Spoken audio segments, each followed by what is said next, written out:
Hello friends, welcome to knowledge world.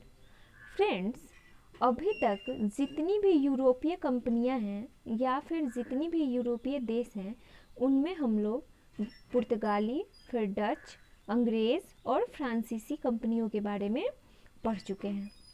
Friends, यहाँ पे मैंने डेन ईस्ट इंडिया कंपनी को थोड़ा स्किप किया था और उसके पहले मैंने आपको फ्रांसीसी ईस्ट इंडिया कंपनी के बारे में पढ़ाया था, क्योंकि ये जो डेन ईस्ट इंडिया कंपनी या आप डेनिश ईस्ट इंडिया कंपनी से बोल सकते हैं, ये ज़्यादा महत्वपूर्ण नहीं है। ऐसा नहीं बोलेंगे दोस्तों, यहाँ से ज़्यादा क्वेश्चन एग्ज़ाम में नहीं पूछे जाते हैं। और जो अंग्रेज़ और फ्रांसीसियों के बीच में जो प्रतिद्वंद्विता हुई है, उसके बारे में वहाँ से बहुत ज़्यादा क्वेश्चन पूछे जाते हैं। इसलिए मैंने डेन ईस्ट इंडिया कंपनी को थोड़ा स्किप किया था और उसके पहले फ्रांसीसी ईस्ट इंडिया कंपनी को आपको पढ़ाया था। तो आज हम लोग डेन ईस्ट इंडिया कंपनी कहिए या फिर डेनिश ईस्ट इंडिया कंपनी कहिए, इसके बारे में हम लोग जानेंगे। इसके बारे में यानी कि डेन ईस्ट इंडिया कंपनी के बारे में फ्रेंड्स हमें बहुत थोड़ा सा पढ़ना है, ज़्यादा नहीं पढ़ना है। ज़्यादा बातें डेनिश ईस्ट इंडिया कंपनी के साथ जुड़ी हुई नहीं हैं। तो चलिए फ्रेंड्स, हम लोग आगे देखते हैं कि आखिर डेन ईस्ट इंडिया कंपनी में है क्या। तो मैं आपको बता दूं दोस्तों कि डेनिश ईस्ट इंडिया कंपनी या फिर डेन ईस्ट इंडिया कंपनी की जो स्थापना है वो 1616 ईस्वी में हुई थी। यानी कि जो फ्रेंच ईस्ट इंडिया कंपनी की जो स्थापना हुई थी, उससे पहले डेनिश ईस्ट इंडिया कंपनी की स्थापना हुई थी और फ्रांसीसी के पहले डेनिशी या डेन ही भारत आए थे। और जब ये भारत आए थे तो इन्होंने अपना पहला कारखाना कहाँ खोला था, तो इन्होंने खोला था तमिलनाडु में दोस्तों, ट्रैंकोबर। आप ये नाम याद रखेंगे, क्योंकि ज़्यादा से ज़्यादा क्वेश्चन जो आपसे पूछे जाएंगे वहाँ से यही होंगे कि जो डेनिश ईस्ट इंडिया कंपनी थी, उन्होंने अपना पहला कारखाना कहाँ खोला था, तो ट्रैंकोबर में खोला था। और ये ट्रैंकोबर कहाँ है, तो तमिलनाडु में स्थित है। और कब खोला था, तो 1620 ईस्वी में इनका जो पहला कारखाना है, इनकी जो पहली फैक्ट्री है, वो स्थापित हुई थी 1620 ईस्वी में तमिलनाडु में ट्रैंकोबर में। तो आप इसे याद रखेंगे, ज़्यादा क्वेश्चन यहाँ से नहीं पूछे जाते हैं। इसके आगे हम लोग देखते हैं कि 1755 ईस्वी में डेन्स द्वारा कलकत्ता के निकट श्रीरामपुर में एक बस्ती की स्थापना की गई। ये भी एक महत्वपूर्ण फैक्ट है, आप इसे याद रखेंगे। कहाँ, श्रीरामपुर में। आप श्रीरामपुर याद रखेंगे। और ये कहाँ है, अगर ज़्यादा क्वेश्चन अगर घुमाया जाता है फ्रेंड्स, अगर ज़्यादा डीपली अगर जाता है तो वो आपसे पूछा जा सकता है कि जहाँ डेन्स द्वारा श्रीरामपुर में जो बस्ती की स्थापना की गई थी वो कहाँ स्थित है, तो आपको आंसर देना पड़ेगा कलकत्ता के निकट। और अगर कलकत्ता ऑप्शन में नहीं हो तो आप जानते हैं कि ई ऑप्शन भी रहता है, आप वहाँ पे जाके टिक मार सकते हैं। तो ठीक है फ्रेंड्स, कहाँ, 1755 ईस्वी में कलकत्ता के निकट श्रीरामपुर में इन्होंने बस्ती की स्थापना की। किन्होंने, डेनिश ईस्ट इंडिया कंपनी के द्वारा, जो इनकी व्यापारिक गतिविधियों का प्रमुख केंद्र रहा है। प्रथम कारखाना इन्होंने तमिलनाडु के निकट ट्रैंकोबर में डाली थी दोस्तों 1620 ईस्वी में। लेकिन जब ये 1755 ईस्वी में श्रीरामपुर में जब बस्ती की स्थापना करते हैं, तो जो व्यापारिक गतिविधियों का जो मुख्य केंद्र है वो इनका श्रीरामपुर बन जाता है, जो कलकत्ता के निकट स्थित है। लेकिन उसके बाद क्या हुआ कि 1854 ईस्वी में फ्रेंड्स, डेनिश ने क्या किया कि अपनी सारी कंपनियां ब्रिटिश सरकार को बेच दी और भारत से चले जाते हैं। ये कब, 1854 ईस्वी में बेची और उसके बाद ये भारत से चले गए। इनके बारे में बस इतनी ही गतिविधियां हैं, इससे ज़्यादा इन्होंने जो थोड़ा बहुत व्यापार था, ना इनका राजनीतिक कोई उद्देश्य था और व्यापारिक उद्देश्य में भी था कि इन्होंने हल्का फुल्का व्यापार किया, ऐसा कोई इनका वर्चस्व स्थापित नहीं हो सका था पूर्वी देशों में या फिर भारत में। तो इनके बारे में हम लोगों को बस इतना ही पढ़ना है। अब सवाल ये उठता है फ्रेंड्स कि आखिर अंग्रेज जो थे वो सारी कंपनियां जो थी उनको हराकर सबसे सफल कैसे बने, आखिर उनमें कौन सी विशेषता थी ऐसी जिससे वो सबसे सफल बन गए। इसके पहले मैं आपको थोड़ा सा बता दूं फ्रेंड्स कि मैंने यहाँ पे लिख दिया है, आपकी जानकारी के लिए, ये मैं पहले भी आपको बता चुकी हूँ लेकिन मैं एक बार फिर से आपको बता रही हूँ फ्रेंड्स, ताकि आप कंफ्यूज ना हो, क्योंकि यहाँ से बहुत ज़्यादा कंफ्यूजन क्रिएट होता है। हमारे बहुत सारे ऐसे दोस्त हैं जो ये जो पॉइंट है यूरोपियनों के आने का क्रम और कंपनी स्थापना का जो क्रम है, इसमें क्वेश्चन हमेशा गलत करके आ जाते हैं। इसलिए मैंने यहाँ पे फिर से इसे डाल दिया है और मैं इसे आपको समझा भी देती हूँ ताकि आप क्वेश्चन गलत करके ना आए। अभी तक हम लोग पुर्तगाली, डच, फिर अंग्रेज, फ्रांसीसी और डेन के बारे में, जो महत्वपूर्ण जो व्यापारिक कंपनियां थी, जो यूरोपीय जो कंपनियां थी फ्रेंड्स, उनके बारे में हम लोग देख चुके हैं। अब हम लोग यूरोपियनों के आने का क्रम देखते हैं। कौन थे पहले? पहले पुर्तगाली आए थे, फिर डच आए थे, फिर डेन आए थे, कौन थे? पुर्तगाली, डच, अंग्रेज, डेन, फिर फ्रांसीसी। ये यूरोपियनों के आने का क्रम है, यानी कि जो देश आए थे वो आए थे फ्रेंड्स, इस क्रम में आप इस बात का ध्यान रखेंगे।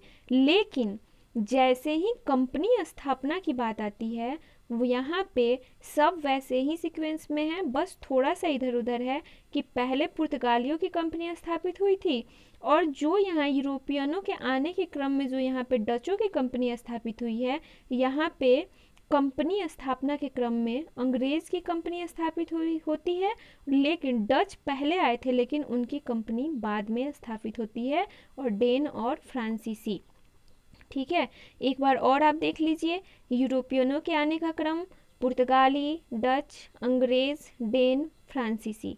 फिर कंपनी स्थापना का क्रम पुर्तगाली, अंग्रेज, डच, डेन, फ्रांसीसी। बहुत इजी है फ्रेंड्स, मैंने यहाँ पे एक साथ इसलिए यहाँ पे लिखा ताकि आप कंफ्यूज ना हो, और आप इस चीज़ को जो है, ये जो फैक्ट है, इसे अच्छे से ध्यान में रख के जाएंगे एग्ज़ाम देने, क्योंकि आपसे ये हमेशा पूछा भी जाता है। चलिए फ्रेंड्स, अब हम लोग आगे देखते हैं कि आगे जो हमारा जो टॉपिक है वो क्या है। वो है अन्य यूरोपीय कंपनियों की तुलना में अंग्रेज सफल क्यों हुए। आखिर इनमें मैंने आपको अभी पहले भी बताया कि कौन सी विशेषता ऐसी रही होगी कि अंग्रेज़ों ने सारी जो कंपनियां थी, सब सारे जो यूरोपीय देश थे, उनको हराकर अपनी राजनीतिक और व्यापारिक जो वर्चस्व थी वो कायम रखा और बाकी सभी को बाहर कर दिया पूर्वी देशों के व्यापार से। तो चलिए हम लोग देखते हैं कि कौन कौन से कारण थे कि अंग्रेज सफल रहे। तो सबसे पहली जो महत्वपूर्ण बात है दोस्तों, वो है व्यापारिक कंपनियों की संरचना एवं प्रकृति। देखिए इसमें क्या है कि अंग्रेजी ईस्ट इंडिया कंपनी इंग्लैंड में विभिन्न प्रतिस्पर्धी कंपनियों को मिलाकर बनी थी। जो अंग्रेजी ईस्ट इंडिया कंपनी थी दोस्तों, जो इंग्लैंड की बहुत सारी जो कंपनियां थी, जो बड़ी बड़ी कंपनियां थी, उनमें से सबको मिलाकर एक कंपनी बनाई गई थी जो पूर्वी देशों के साथ जाकर व्यापार करे। दूसरा कि कंपनी के शेयर धारकों का अधिक प्रभाव था, और ये जो कंपनी थी, यानी कि जो अंग्रेजी ईस्ट इंडिया कंपनी थी दोस्तों, वह निदेशक मंडल द्वारा नियंत्रित होती थी, जिसके सदस्य वार्षिक रूप से चुने जाते थे। आपको याद करिए दोस्त फ्रेंड्स कि मैंने आपको पढ़ाया भी था पीछे कि ये जो अंग्रेजी ईस्ट इंडिया कंपनी की जब स्थापना हुई थी तो उसमें 24 निदेशक मंडल का एक समूह था जो विभिन्न वर्ष चुनाव के द्वारा चुने जाते थे। तो यही फैक्ट यहाँ पे भी है। जैसे ही कोई फैक्ट अगर दोहराया जाता है दोस्तों, तो वो मैं कहूँगी कि आप उसे एकदम पीछे से रिलेट करके याद करें ताकि आपको ये चीज़ें कभी भी ना भूलें। ठीक है, इसके अलावा जो तो दोस्तों तो ये बात थी कि अंग्रेजी ईस्ट इंडिया जो कंपनी थी, उस पे जो ब्रिटेन की जो गवर्नमेंट थी, ब्रिटेन की जो सरकार थी, उसका नियंत्रण नहीं था। लेकिन जो अन्य कंपनियां आई, वो पुर्तगाल हो या फिर डच हो या फिर फ्रांसीसी हो, जो डेन हो, कोई भी कंपनियां आई, उन पे उनकी सरकार का बहुत अधिक नियंत्रण था फ्रेंड्स। वो खुद से जैसा चाहे वैसा व्यापार वो नहीं कर सकती थी, और ये भी एक महत्वपूर्ण कारण था कि ये जो अंग्रेजी ईस्ट इंडिया कंपनी थी वो सबसे ज़्यादा सफल रहती है। अब आगे देखिए कि नौसैनिक सर्वोच्चता। फ्रेंड्स, ये पॉइंट मैंने दिए है, आप इस पॉइंट को बस याद रखेंगे। मैंने आपको समझाने के लिए इसे डिटेल में लिख दिया है। ये नौसैनिक सर्वोच्चता में क्या था कि ब्रिटेन की जो शाही नौसेना थी वो केवल आकार में ही सबसे बड़ी नहीं थी दोस्तों, वो उस समय की सबसे उन्नत सेना भी थी, यानी कि जो सबसे मजबूत होता है, औद्योगिकीकरण की शुरुआत वहाँ पे हुई थी और नए नए प्रकार के जो हथियार होते हैं, जो जहाज होते हैं, वो ब्रिटेन में बनाए गए थे। इस प्रकार जो ब्रिटेन की शाही नौसेना थी वो बहुत ही उन्नत किस्म के हथियारों का प्रयोग करती थी और वो उस समय की सबसे उन्नत नौसेना थी। अब आगे देखते हैं हम लोग औद्योगिक क्रांति। मैंने अभी आपको बताया नौसेना में कि वहाँ पे औद्योगिक क्रांति हो चुकी थी फ्रेंड्स। इसकी वजह से जो ब्रिटेन की जो सेना थी उसके पास बहुत ही उन्नत किस्म के हथियार भी थे और जहाज भी थे, इसलिए अन्य देशों में वो सर्वोच्च थी। अब देखिए कि औद्योगिक क्रांति में क्या हुआ था। औद्योगिक क्रांति में हुआ तो ये था दोस्तों कि इंग्लैंड में सूत कताई, भाप इंजन, मशीन करघा जैसी अन्य मशीनों की खोज के साथ औद्योगिक क्रांति का प्रारंभ हो चुका था और 18वीं शताब्दी के पूर्वार्ध तक ये जो औद्योगिक क्रांति है वो अपने चरम सीमा पर पहुंच चुकी थी दोस्तों। इस बात का आप याद रखेंगे। और इन मशीनों के द्वारा कपड़ा, धातुकर्म, भाप शक्ति एवं कृषि के क्षेत्र में उत्पादन में अत्यधिक सुधार हुए थे, जिसका जो फायदा है वो ब्रिटेन की गवर्नमेंट को मिली, वहाँ की जो कंपनियां थी उन्हें मिली। जैसे ही सुधार हुए, कहते हैं ना कि जब सुधार होंगे तो उनकी कमाई भी बढ़ेगी और इस तरह से जो वो कंपनियां थी वो मजबूत होती चली गई। अब आगे है सैन्य कौशल एवं अनुशासन। सैन्य कौशल एवं अनुशासन में फ्रेंड्स हम लोग देखते हैं कि ब्रिटेन के जो सिपाही थे वो अत्यधिक अनुशासित और सुप्रशिक्षित थे कि उन्हें फ्रेंड्स जो ब्रिटेन के जो सैनिक थे उन्हें बहुत अच्छे से प्रशिक्षित किया जाता था, यानी कि प्रशिक्षण दिया जाता था। और यही कारण था कि जो छोटी अंग्रेजी सेना ने बड़ी बड़ी सेनाओं को भी पराजित किया। मैं आपको बता दूं दोस्तों कि जो फ्रांस की जो सेना थी वो आकार में अंग्रेजी सेना से बहुत बड़ी थी, लेकिन फिर भी अंग्रेजी सेना ने फ्रांस की सेना को हरा दिया था, क्योंकि फ्रांस की सेना में उतने अनुशासित और सुप्रशिक्षित जो सेना बोले जाते हैं वो नहीं थे, जबकि अंग्रेजों के पास ये सैनिक थे। तो इस कारण जो है कि ब्रिटेन के जो सिपाही थे या ब्रिटेन की जो कंपनियां हैं अन्य कंपनियों पर भी भारी पड़ी थी। उसके बाद अस्थाई सरकार। ब्रिटेन में अस्थाई सरकार थी, राजनीतिक स्थिरता नहीं थी फ्रेंड्स, क्योंकि जहां अस्थाई सरकार रहेगी राजनीतिक स्थिरता भी वहीं पे रहेगी और इसका फायदा कंपनियों को मिलता था। कंपनी अपना व्यापार बिना रोक टोक का जैसे चाहे वैसे अपनी मर्जी से कर सकते थे। अगर सरकार फ्रेंड्स अगर बार बार बदलती रहेगी तो जो देश की जो कंडीशन है, जो राजनीतिक स्थिरता की बात अगर आप बोले तो वो वहाँ पे नहीं रह पाएगी। लेकिन ब्रिटेन में अस्थाई सरकार थी और इस कारण वहाँ पे राजनीतिक स्थिरता भी थी। लेकिन जो अन्य कंपनियाँ थी जैसे कि पुर्तगाल हुए या फिर डच, फ्रांसीसी, ये सारी जो कंपनियां थी, ये सारे जो देश थे, वहाँ पे अस्थाई सरकार नहीं थी। हर कुछ दिन पे वहाँ की जो सरकार थी वो बदलती रहती थी। इस कारण वहाँ पे राजनीतिक स्थिरता नहीं बनती थी और इसका प्रभाव कंपनियों पे भी पड़ता था। अब आगे है फ्रेंड्स धर्म के प्रति न्यून उत्साह। फ्रेंड्स आपने देखा होगा कि जो पुर्तगाल थे या फिर जो फ्रांसीसी आए थे, जो भी जो देश आए, उनका जो मुख्य उद्देश्य था वो व्यापार करना तो था ही, वो उनका मुख्य उद्देश्य व्यापार करना भी था, लेकिन उसके साथ साथ उनका जो एक और एजेंडा था वो था ईसाई धर्म का प्रचार करना।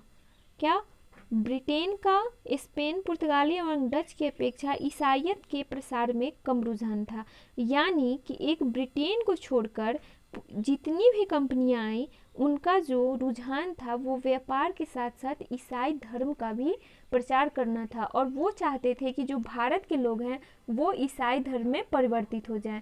लेकिन मैं आपको एक बात बता दूं दोस्तों कि ये जो भारत के लोग हैं यहाँ पे सर्वधर्म के लोग रहते हैं और यहाँ के लोग अपने धर्म के प्रति बहुत ही प्रेम करते हैं दोस्तों, अपने धर्म से बहुत प्रेम करते हैं, और उनके धर्म पे अगर कोई भी अगर नज़र डाले, आंख उठाए, तो ये चीज़ें वो बर्दाश्त नहीं करते हैं। और यही जो बात हुई वो पुर्तगाली, डच या जो भी कंपनियां थी उनके साथ भी हुई। उन्होंने अपने धर्म का भी प्रचार करना चाहा, इस कारण से लोग उन्हें पसंद नहीं करने लगे। लेकिन ये जो ब्रिटेन की कंपनियां थी, इनका जो मुख्य उद्देश्य था वो व्यापार करना था, धर्म के प्रति इनका बहुत ही कम उत्साह था, यानी कि न्यून उत्साह था, जिसके कारण लोगों ने अनौपनिवेशिक शक्तियों के तुलना में इनका शासन यानी कि ब्रिटेन का शासन अधिक स्वीकार किया। ठीक है, तो ये सब कुछ महत्वपूर्ण कारण थे फ्रेंड्स, मैंने आपको दिखाया। ये सब कुछ महत्वपूर्ण कारण थे जो कि अंग्रेजी जो कंपनियां थी उनके सफलता के लिए उत्तरदायी थे, और जो अन्य कंपनियां थी उनकी असफलता के लिए भी उत्तरदायी थे। फ्रेंड्स, ये सारे कारण जो मैंने आपको बताए हैं, जो अन्य यूरोपीय कंपनियां अंग्रेज़ों की तुलना में अंग्रेज़ सफल क्यों हुए, ये मैंने पूरे डिटेल में आपको इसलिए बताया क्योंकि अगर आप किसी भी पीसीएस की तैयारी कर रहे हैं, अगर आप बीपीएससी की तैयारी कर रहे हैं और मैंने आपको ये डिटेल में पढ़ाया है, तो ये आपको मेंस में ज़रूर काम आएंगे। ये जितने भी टॉपिक हैं इनका आप वर्णन कर सकते हैं, अच्छे से कर सकते हैं, और ये जो टॉपिक है सारे, ये जो पॉइंट हैं, ये ही मेंस में लिखे जाते हैं। अगर ये क्वेश्चन आता है तो आप इससे अच्छे से वर्णित कर पाएंगे, इसलिए मैंने आपको ये सारी चीज़ें डिटेल में पढ़ाई। तो ये थी फ्रेंड्स अभी तक यूरोपीय कंपनियों के आगमन के बारे में कुछ बातें। अब हम लोग आगे जो धीरे धीरे जो भारत में बस अंग्रेज़ बच जाते हैं, उनके साथ जो उनकी जो गतिविधियां हैं वो भारत में कैसी रहती हैं, इसके बारे में अब हम लोग आगे पढ़ेंगे। ठीक है, आज के लिए बस इतना ही फ्रेंड्स। मैं आपको फिर बोलूँगी कि अगर आपने पिछली क्लासेस की वीडियोस नहीं देखे हैं तो आप प्लेलिस्ट में जाकर उन सारे वीडियोस को देखिए, क्योंकि जो भी यूरोपीय कंपनियों के बारे में जितनी भी टॉपिक्स थी फ्रेंड्स, जितने भी फैक्ट्स थे, वो मैं आपको पढ़ा चुकी हूँ। और आपको जो आगे के जो चैप्टर हैं वो आप पीछे के चैप्टर देखेंगे तभी आपको समझ में आएगा। इसलिए आप प्लेलिस्ट में जाइए और सारे जो टॉपिक्स हैं, जितने भी यूरोपीय कंपनियाँ आई हैं, उनके बारे में जो महत्वपूर्ण बातें मैंने आपको बताई हैं, उनके बारे में आप जाके पढ़िए, और फिर जो आगे की जो क्लासेस हैं उनमें आप पढ़िए। ठीक है, तो चलिए फ्रेंड्स, आज के लिए बस इतना ही, फिर मिलते हैं अगली क्लासेस के साथ। Thank you friends.